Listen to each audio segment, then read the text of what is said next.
안녕하십니까. 오늘 말씀의 제목은 주를 위하여 죽을 것도 각오한 바울입니다. 요절 말씀을 읽어보겠습니다. 21장 13절 말씀. 21장 13절 시작. 바울이 대답하되 여러분이 어찌하여 울어 내 마음을 상하게 하느냐. 나는 주 예수의 이름을 위하여 결박당할 뿐 아니라 예루살렘에서 죽을 것도 각오하였노라 하니. 사도행전 21장부터 28장 마지막까지는 사도 바울이 예루살렘에 올라가서 죄수의 몸으로 로마에 도착하기까지 과정을 기록하고 있습니다. 바울은 3차 전도 여행까지 마친 후에 개척한 각 교회를 대표하는 7명을 통해서 이방교회에서 모금한 구제헌금을 예루살렘 모 교회에 전달해주고 예루살렘 교회의 파송을 받아 로마로 가고자 하는 계획을 세웠습니다.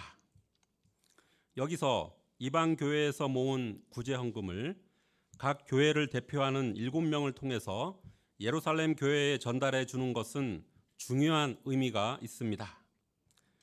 예루살렘에 있는 유대인 신자들이 이방교회의 구제헌금을 받는다는 것은 바울의 이방인 사역을 인정한다는 뜻입니다.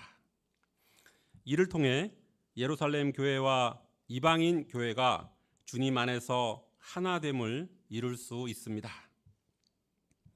오늘 말씀은 예루살렘에 올라가면 결박과 환난을 당할 것을 알면서도 예수님께 받은 이 사명을 감당하고자 죽을 것도 각오하고 예루살렘으로 올라가는 바울에 관한 내용입니다.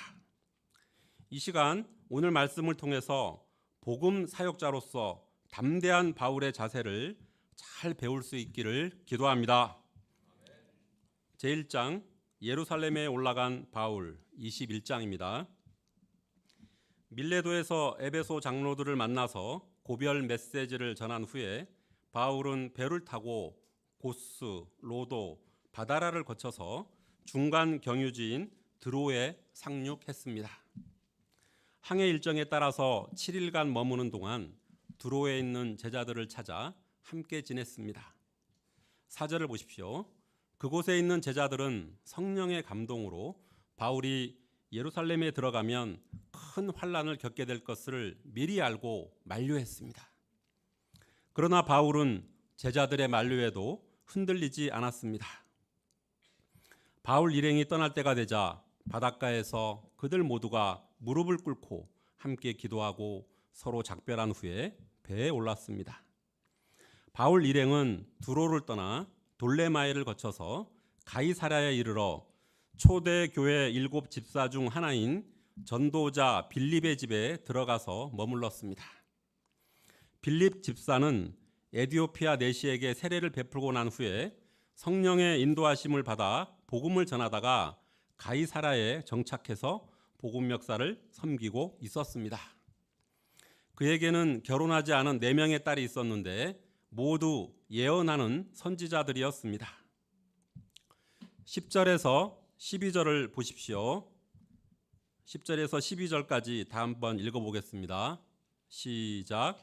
여러 날 머물러 있더니 아가보라 하는 한 선지자가 유대로부터 내려와 우리에게 와서 바울의 띠를 가져다가 자기 수족을 잡아매고 말하기를 성령이 말씀하시되 예루살렘에서 유대인들이 이같이 이 띠 임자를 결박하여 이방인의 손에 넘겨주리라 하거늘 우리가 그 말을 듣고 그곳 사람들과 더불어 바울에게 예루살렘으로 올라가지 말라 권하니. 빌립의 집에 여러 날 머물고 있을 때 유대로부터 아가보라 하는 선지자가 내려왔습니다.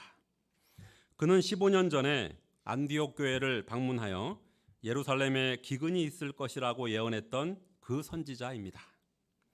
그의 예언대로 로마 황제 글라우디오 통치 기간에 기근이 있어서 바울과 바나바가 구제헌금을 거두어서 예루살렘 교회에 전달한 적이 있었습니다. 과거 그 일로 인해서 아가보는 선지자로서 명성을 얻었고 그의 예언은 신뢰를 받게 되었습니다. 이런 그가 바울 일행에게 와서 바울의 띠를 가져다가 자기 손발을 잡아매었습니다. 그런 후에 성령께서 예루살렘에 가면 유대인들이 이같이 바울을 결박하여 이방인의 손에 넘겨줄 것이라고 예언했습니다. 누가를 비롯한 동행자들은 아가보의 실감나는 벨트 퍼포먼스를 보고 또 그의 예언을 듣고서는 그곳 사람들과 더불어 바울에게 예루살렘에 올라가지 말라고 권하였습니다. 심지어 일행들이 울면서 간곡히 당부하였습니다. 그들의 당부로 인해서 바울의 마음이 상할 정도였습니다.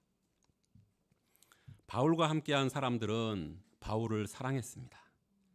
어찌하든지 바울이 고난받지 않기를 바랬습니다. 그래서 환난과 박해가 기다리는 예루살렘에 올라가지 말라고 간절히 권한 것이었습니다. 그러나 성령께서 바울을 비롯한 일행들에게 예루살렘에서 겪게 될 결박과 환난을 미리 알려주신 목적은 이와 같은 고난을 피하도록 하려는 것이 아닙니다. 앞으로 고난이 있기 때문에 마음 준비를 하고 잘 대비하라는 것입니다.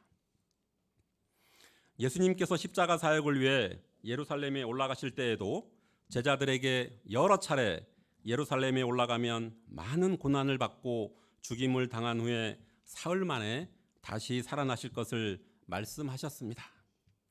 이것은 제자들이 장차 겪게 될 고난을 받아들이고 기도하면서 준비하도록 하신 것입니다. 그런데 제자들은 예수님께서 예루살렘에서 겪게 될 고난을 마음으로 받아들이지 않았습니다. 어찌하든지 예수님께서 고난 받지 않기를 바랐습니다. 결국 고난 받을 준비가 되지 않았을 때 제자들은 고난이 닥치자마자 이를 감당 못해 도망치고 말았습니다. 그러나 바울은 어떤 자세를 가졌습니까? 13절을 다 같이 읽겠습니다. 시작. 바울이 대답하되 여러분이 어찌하여 우러 내 마음을 상하게 하느냐. 나는 주 예수의 이름을 위하여 결박당할 뿐 아니라 예루살렘에서 죽을 것도 각오하였노라 하니. 바울은 예수님의 이름을 위하여 결박당할 뿐 아니라 예수님처럼 예루살렘에서 죽을 것도 각오하였습니다.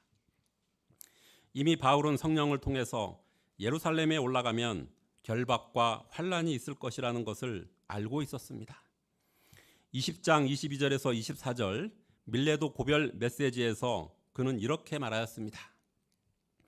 보라, 이제 나는 성령에 매여 예루살렘으로 가는데 거기서 무슨 일을 당하는지 알지 못하노라. 오직 성령이 각성해서 내게 증언하여 결박과 환난이 나를 기다린다 하시나 내가 달려갈 길과 주 예수께 받은 사명 곧 하나님의 은혜의 복음을 증언하는 일을 마치려 하면은 나의 생명조차 조금 더 귀한 것으로 여기지 아니하노라. 앞으로 닥칠 고난에 대한 바울의 자세는 분명했습니다. 그가 복음을 전하기 위해서는 반드시 고난을 받아야 한다는 것을 잘 알았습니다. 또한 그 고난은 장차 죽으시고 부활하신 예수 그리스도의 영광에 이르게 할 것이라고 확신했습니다. 이 세상에서 고난을 좋아할 사람은 아무도 없을 것입니다. 그러나 충성스러운 주님의 종들은 힘든 고난 가운데서도 하나님을 기쁘시게 해드리기를 원합니다. 고난 가운데서도 주님의 뜻대로 행하기를 원합니다. 고난을 감당하고 인내하면서 하나님께서 맡겨주신 귀한 사명을 힘써 감당하고자 합니다. 심지어 죽음의 위협 앞에서도 주님께 받은 사명, 곧 하나님의 은혜의 복음을 증언하는 일을 멈추지 않습니다. 바울과 그의 일행에게는 전도자 빌립의 집이 겟세마네 동산과 같았습니다. 예수님은 겟세마네 동산에서 기도하시며 십자가의 고난을 감당할 준비를 하셨습니다. 이와 같이 바울과 일행들은 빌립의 집에서 예루살렘에서 당할 결박과 환난받을 준비를 했습니다. 만일 이런 과정이 없었다면 예루살렘에 올라가서 결박과 환난을 당할 때 적절하게 대처하지 못했을 것입니다. 우리는 신앙생활하면서 장래에 무슨 일을 당할는지 알지 못합니다. 그러나 이 세상에서 사는 동안 주님의 뜻대로 살고자 할수록 여러 고난을 당하게 될 것입니다. 그때마다 걱정하고 회피하기보다는 마음으로 받아들이고 고난을 극복할 수 있는 힘과 지혜를 주시도록 기도해야 합니다. 우리가 복음의 일꾼으로서 복음 역사를 위해서 헌신하며 고난조차도 기꺼이 감당하고자 하는 담대한 자세를 가질 수 있기를 기도합니다. 17절에서 19절을 보십시오. 바울 일행이 예루살렘에 도착하자 형제들이 기꺼이 영접해 주었습니다. 그 이튿날 바울 일행은 예루살렘 교회의 수장인 야고보를 만나러 갔습니다. 마침 그곳에는 장로들도 모여 있었습니다. 바울은 그들에게 문안 인사하고 하나님께서 자기들을 통해서 이방 가운데 하신 일을 낱낱이 보고했습니다. 20절, 21절을 보십시오.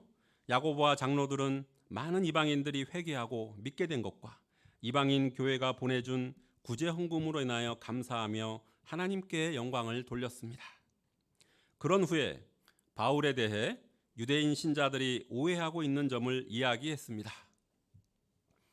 예루살렘에는 유대인 신자들이 수만 명이 있었습니다.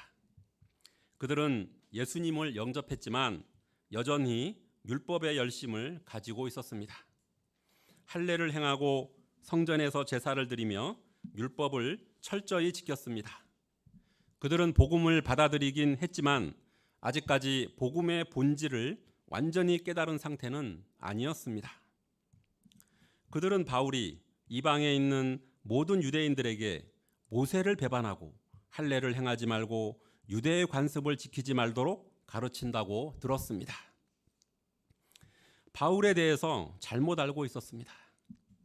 바울은 지금까지 유대인의 관습을 존중했습니다.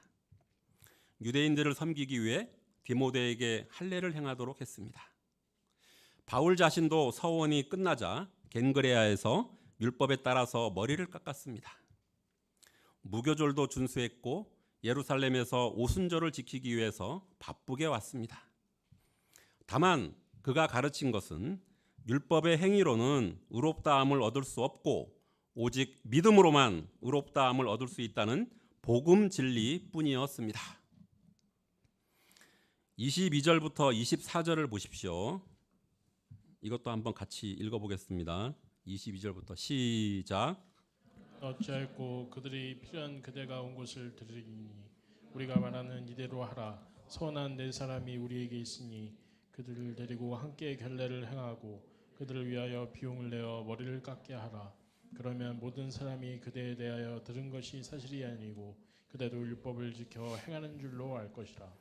수만 명의 유대인 신자들은 아직 구약의 관습을 중요하게 여기기 때문에 바울로 인해 시험에 들고 바울의 이방인 사역을 인정하지 않을 수 있었습니다. 예루살렘 교회의 지도자 야고보는 많은 유대인 신자들을 배려하는 차원에서 나실인 서원을 마치는 4명의 결례의식 비용을 바울에게 지원하기를 요청하였습니다. 나실인 서원이란 제사장이나 레위인이 아닌 일반 백성이 특별히 서원을 하고 일정 기간 성전의 사역에 봉사하는 것입니다. 그리고 나실인 서원의 기간이 끝나면 머리를 깎으며 결례를 행하는데 이때 제물을 드려야 합니다.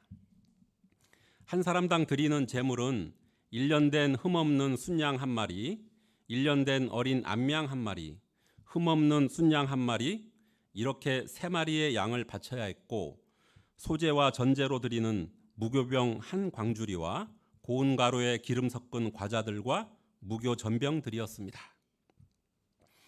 이처럼 제물의 양이 너무 많아서 가난한 나실인 서원자의 경우 이를 감당 못할 때 누가 대신 경비를 부담하는 것을 경건한 행위로 간주했고 백성들로부터도 존경을 받았습니다. 바울이 감당해야 할 비용은 양만 해도 12마리로서 큰 부담이 되는 액수입니다. 바울이 이런 일을 한다면 유대인 신자들은 그가 율법을 지키며 유대인의 생활 방식을 따르고 있다고 여길 것입니다. 그리고 바울에 대한 모든 오해가 풀릴 수가 있을 것입니다. 그러면 바울은 이 제안을 어떻게 받아들였습니까? 26절을 보십시오. 26절을 다 같이 읽겠습니다. 시작.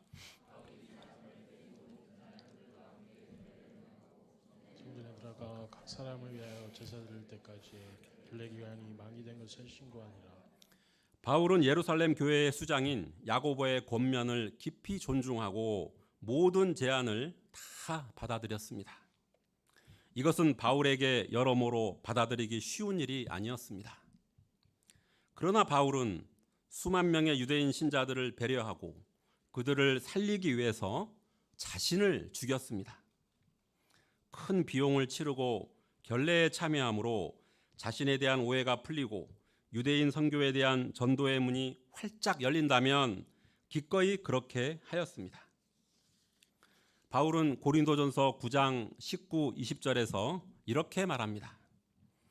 내가 모든 사람에게서 자유로우나 스스로 모든 사람에게 종이 된 것은 더 많은 사람을 얻고자 함이라. 유대인들에게 내가 유대인과 같이 된 것은 유대인들을 얻고자 하며 율법 아래에 있는 자들에게는 내가 율법 아래에 있지 아니하나 율법 아래에 있는 자같이 된 것은 율법 아래에 있는 자들을 얻고자 하며. 바울이 죽을 각오를 하고 예루살렘에 온 목적이 수많은 유대인들을 구원하고 살리는 것이었습니다. 이를 위해 그 어떤 것도 바울은 할 각오가 되어 있었습니다. 21절에서 29절을 보십시오. 이 말씀도 한번 읽어보겠습니다. 27절에서 29절 시작. 그 이래가 거의 참에 아시아로부터 온 유대인들이 성전에서 바울을 보고 모든 무리를 충동하여 그를 붙들고 외치되 이스라엘 백성들아 도우라. 이 사람은 각처에서 우리 백성과 율법과 이곳을 비방하여 모든 사람을 가르치는 그자인데 또 헬라인을 데리고 성전에 들어가서 이 거룩한 곳을 더럽혔다 하니 이는 그들이 전에 에베소 사람 드로비고가 바울과 함께 시내에 있음을 보고 바울이 그를 성전에 데리고 들어간 줄로 생각함이로라. 예루살렘 교회의 야고보와 장로들이 제시한 방법은 아시아로부터 온 유대인들로 인해서 결실을 보지 못하였습니다. 이 유대인들은 성전에서 바울을 보고는 바울이 할례받지 않은 이방인을 성전에 데려와서 더럽혔다고 소리쳤습니다. 이 일로 인해서 온 성이 소동하여 백성이 달려와 바울을 잡아 성전 밖으로 끌고 나가서 죽이려고 했습니다. 이를 알게 된 로마 군대의 최고 사령관인 천부장이 급히 군인들을 거느리고 달려나오자 바울 치기를 그쳤습니다. 천부장과 로마 군인들이 유대인들의 위협에서 바울을 보호해 주었습니다. 바울은 무리의 폭행으로 말미암아 군인들에게 들려가고 있는 상황에서도 어찌하든지 백성들에게 예수님을 증언할 기회를 얻고자 했습니다. 오순절 기간이라 유대 지역뿐만 아니라 세계 각지에 흩어져 살던 유대인들이 예루살렘에 모여 있었습니다. 바울은 수많은 유대인 군중 앞에서 예수 그리스도의 복음을 전할 수 있는 좋은 기회였습니다. 그래서 천부장에게 헬라어로 백성에게 말할 수 있게 허락해달라고 청했습니다. 천부장이 허락하자 바울은 계단 위에 서서 백성에게 손짓하여 조용히 한 후에 히브리 말로 말하기 시작하였습니다. 제2장 유대인들에게 복음을 증거하는 바울 22장입니다. 방금 전까지만 해도 유대인들에게 에워싸여 매맞고 곤욕을 치렀음에도 불구하고 바울은 그들을 향해서 매우 부드러운 어조로 침착하게 말하기 시작하였습니다. 1절을 보십시오. 부형들아, 내가 지금 여러분 앞에서 변명하는 말을 들으라. 부형들아, brothers and fathers. 바울은 유대인들을 아버지와 형제들이라고 부르고 있습니다. 한 가족으로 생각하고 있습니다. 그는 진심으로 자기가 죽는다 해도 이들이 다 구원받기를 바라는 마음으로 변명하고 있습니다. 바울의 변론은 예수님을 만나기 전과 만나는 과정, 그리고 예수님을 만난 후 어떻게 이방인에게로 보내심을 받게 되었는가에 대해 증거하고 있습니다. 예수님을 만나기 전 바울은 어떤 사람이었습니까? 3절을 보십시오. 먼저 그는 자신도 유대인이라는 사실을 분명히 하였습니다. 그는 길리기아 다소에서 태어나서 예루살렘에서 성장하였습니다. 가말리엘 문화에서 조상들의 율법에 엄한 교훈을 받았고 하나님께 대한 열정이 있는 바리새파 출신이었습니다. 그는 예수 그리스도를 따르는 신자들을 유대교를 혼란케 하는 이단의 무리라고 생각했습니다. 그래서 그들을 박해하고 죽이기까지 하였습니다. 각 집에 들어가서 남녀노소를 구분하지 않고 잡아다가 옥에 가두었습니다. 심지어는 다메섹에도 예수님을 따르는 무리가 있다는 소식을 듣고 대제사장에게 체포영장을 받아서 그곳으로 달려갔습니다. 이런 바울이 어떻게 예수님을 만나게 되었습니까? 6절을 보십시오. 다메섹에 가까이 가고 있을 때 오정쯤 되었는데 하늘로부터 큰 빛이 그를 둘러 비추었습니다. 그는 태양보다 더 밝은 빛으로 말미암아 볼 수 없게 되었고 그 자리에서 엎드러지고 말았습니다. 그때 하늘로부터 소리가 들렸습니다. 사울아 사울아 내가 왜 나를 박해하느냐? 바울이 주님 누구시니까 하자 나는 내가 박해하는 나사렛 예수라 말씀하셨습니다. 바울은 예수님과 아무 상관없는 삶을 살았지만 예수님은 그의 이름을 아시고 그가 예수님을 박해하는 죄까지도 알고 계셨습니다. 바울은 부활하신 예수님을 만남으로 지금까지 자기의 삶이 잘못되었음을 깨닫게 되었습니다. 그는 예수님 앞에 도저히 용서받을 수 없는 엄청난 죄를 지었음을 깨달았습니다. 그래서 그는 두렵고 어찌할 줄을 몰라 예수님께 물었습니다. 주님, 내가 무엇을 하리이까? 예수님은 이때 바울을 어떻게 도와주셨습니까? 10절에서 12절을 보십시오. 예수님은 그를 다메섹으로 인도하시고 아나니아를 만나게 하셨습니다. 아나니아는 율법에 따라 경건한 사람으로서 유대인들의 관점에서 볼 때도 흠이 없는 온전한 신앙을 가진 사람이었습니다. 이런 아나니아를 통해 그의 눈을 뜨게 하셨습니다. 이와 같은 사실은 바울의 회심이 유대인들도 받아들이지 못할 이유가 없음을 나타냅니다. 아나니아는 계속하여 바울이 하나님께 받은 은혜를 증거하였습니다. 14절을 보십시오. 14절 말씀을 다 같이 읽겠습니다. 시작. 이제 우리 조상들의 하나님이 너를 택하여 너로 하여금 자기 뜻을 알게 하시며 그 인을 보게 하시고 그 입에서 나오는 음성을 듣게 하셨으니 하나님께서는 바울에게 하나님의 뜻을 알게 하셨습니다. 그리고 의인, 즉 부활하신 예수님을 보게 하셨습니다. 그리고 예수님의 입에서 나오는 음성을 듣게 하셨습니다. 이렇게 하신 목적은 예수님을 위하여 모든 사람 앞에서 보고 들은 것의 증인이 되도록 하기 위해서였습니다. 그 후부터 바울은 하나님께서 자신에게 두신 뜻대로 가는 곳마다 우리 죄를 위해 죽으시고 부활하신 예수님을 증언하는 삶을 살게 되었습니다. 16절을 보십시오. 아나니아는 바울에게 주저하지 말고 일어나 주의 이름을 불러 세례를 받고 죄를 씻으라고 말했습니다. 바울은 이 말을 듣고 즉시로 자신의 죄를 회개하고 예수 그리스도의 이름으로 세례를 받았습니다. 이로써 바울은 거듭난 신자가 되었습니다. 바울은 회심 후에 예루살렘으로 돌아와 성전에서 기도했는데 황홀한 중에 주께서 그에게 말씀하셨습니다. 속히 예루살렘에서 나가라. 그들은 내가 내게 대하여 증언하는 말을 듣지 아니하리라. 그런데 이 말씀을 들은 바울의 반응이 어떠합니까? 19절 20절을 보십시오. 다 같이 읽어보겠습니다. 19절 20절 시작. 내가 말하기를 주님 내가 주를 믿는 사람들을 가두고 또 각 회당에서 때리고 또 주의 증인 스데반이 피를 흘릴 때 내가 곁에 서서 찬송하고 그 죽이는 사람들의 옷을 지킨 줄을 그들도 아나이다. 이는 자신이 과거 그리스도인들을 박해하는 데 앞장섰던 것을 예루살렘 유대인들이 알고 있기 때문에 그들이 자신을 영접 못할 이유도 없고 자기가 그들을 피할 이유도 없다는 것이었습니다. 그는 할 수만 있으면 예루살렘에 남아서 부활의 예수님을 증거하고자 하는 간절한 마음이 있었습니다. 그러나 예수님은 그에게 또다시 명령하십니다. 21절을 보십시오. 나더러 또 이르시되 떠나가라. 내가 너를 멀리 이방인에게로 보내리라 하셨느니라. 바울이 예루살렘을 떠나는 이유가 유대인들이 그가 전하는 말을 듣지 않고 박해하기 때문인 것처럼 보이지만 예수님은 처음부터 그를 이방인의 사도로 보내고자 하셨음을 알 수 있습니다. 지금까지 변론을 통해서 바울은 자신에게 임한 구원의 은혜와 부르심의 은혜가 그 심령에 너무나 분명하고 감격적으로 살아있어 낱낱이 생생하게 증거하고 있습니다. 그는 자신의 간증을 통하여 유대인들에게 회개의 메시지와 동시에 소망의 메시지를 주고자 하였습니다.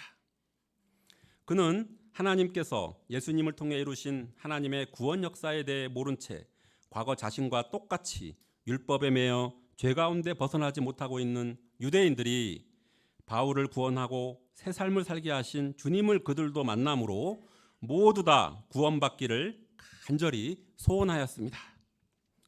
그 누구보다 열심히 앞장서서 박해하였던 자를 구원하여 주신 다메섹 기적의 체험이야말로 유대인들에게 가장 호소력 있는 간증이 될 것을 믿었습니다. 그런데 바울의 말을 듣고 있던 유대인들의 반응이 어떠합니까? 22절과 23절을 보십시오. 다 같이 읽겠습니다. 시작.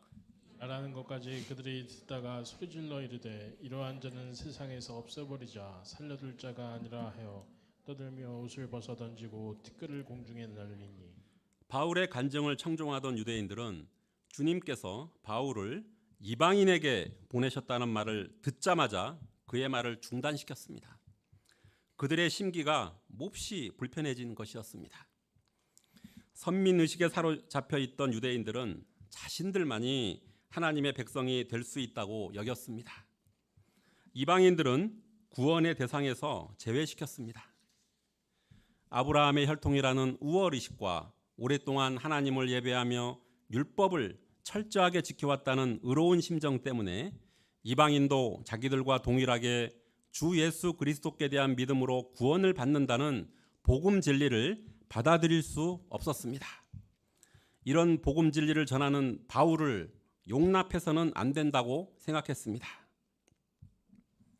본래 하나님은 이스라엘 백성들을 제사장 나라, 거룩한 백성으로 삼으셨습니다. 그들을 통해서 예수 그리스도를 믿음으로 말미암은 구원의 복음을 온 세상 사람들에게 전해주고자 계획하셨습니다. 그러나 유대인들은 선민의식과 자기 의로 인한 교만 때문에 하나님의 뜻을 영접할 수가 없었습니다. 24절을 보십시오. 천부장은 바울의 변명으로 잘 해결될 것 같았던 상황이 갑자기 더 악화되자 군사들에게 당장 바울을 영내로 데려가라 명령하고는 채찍질하며 신문을 하려 했습니다. 그러나 바울이 로마 시민권자임을 밝히자 천부장이 두려워하게 되었습니다. 당시 로마인에게는 정당한 재판에 의해 형이 확정되지 않은 상태에서 채찍질은 금지되어 있었습니다. 이후부터 바울은 로마 시민 신분에 맞는 대우를 받게 되었고 결국에는 가이사에게 상소하여 로마에까지 가게 되었습니다. 저는 오늘 말씀을 준비하며 주님을 위하여 죽을 것도 각오한 바울을 통해 큰 은혜를 받았습니다. 저는 과거 젊었을 때는 건강해서 어디 한 군데 아픈 곳 없이 주님의 역사를 잘 섬기며 지내왔는데 최근에는 건강했던 몸이 약해져서 문제를 일으켰습니다. 한 달 전에는 왼쪽 서해부 사타구니에 탈장이 생겨 고통받다가 수술을 받게 되었고 지금도 회복 중에 있습니다. 저는 이런 자신을 보며 여러 한계적인 생각이 들고 이제는 주님의 역사도 몸이 허락하는 수준에서 적당히 섬기고자 하였습니다. 그러나 오늘 말씀을 통하여 바울이 복음 사역자로서 고난을 적극 감당하며 죽을 것도 각오하는 담대한 자세를 통해 깊이 회개하게 되었습니다. 제가 계속하여 여러 한계적인 생각을 극복하고 주님께서 제게 맡기신 사명들을 힘써 감당함으로 실제 삶에서 부활의 산믿음을 체험하고 하나님께 영광 돌리는 삶 살기를 간절히 기도합니다. 결론적으로 바울은 성령을 통해서 예루살렘에 올라가면 결박과 환난이 기다리고 있다는 것을 알았습니다. 그럼에도 불구하고 담대하게 예루살렘에 올라가서 주님께 받은 사명 때문에 결박과 환난을 당하게 되었습니다. 결국 예수님께서 예루살렘에 올라가셔서 고난받고 죽으셨지만 이를 통해서 구원의 길이 열린 것처럼 무모하게 보이는 바울의 예루살렘 방문을 통해서 장차 복음 역사에 큰 진보가 이루어졌습니다. 우리도 현재 각자에게 주어진 여러 가지 어려운 상황 가운데 복음 역사를 섬기기가 쉽지 않을 것입니다. 우리가 나를 구원하시고 캠퍼스 복음 역사의 사명인으로 불러주신 하나님을 신뢰함으로 어떤 역경 가운데서도 우리의 모든 것을 들여 섬김으로 진정 하나님을 기쁘시게 하고 승리하는 인생 살 수 있기를 기도합니다. 기도하고 마치겠습니다. 감사하신 아버지 하나님, 오늘 말씀을 통하여 바울의 담대한 믿음을 배우게 도와주셔서 감사를 드립니다. 우리 각자가 처한 힘든 상황 가운데서도 나와 함께 하시는 하나님을 신뢰함으로 맡기신 사명을 충성되게 감당하는 종들이 될 수 있기를 기도합니다. 감사드리며 예수님의 이름으로 기도합니다. 아멘.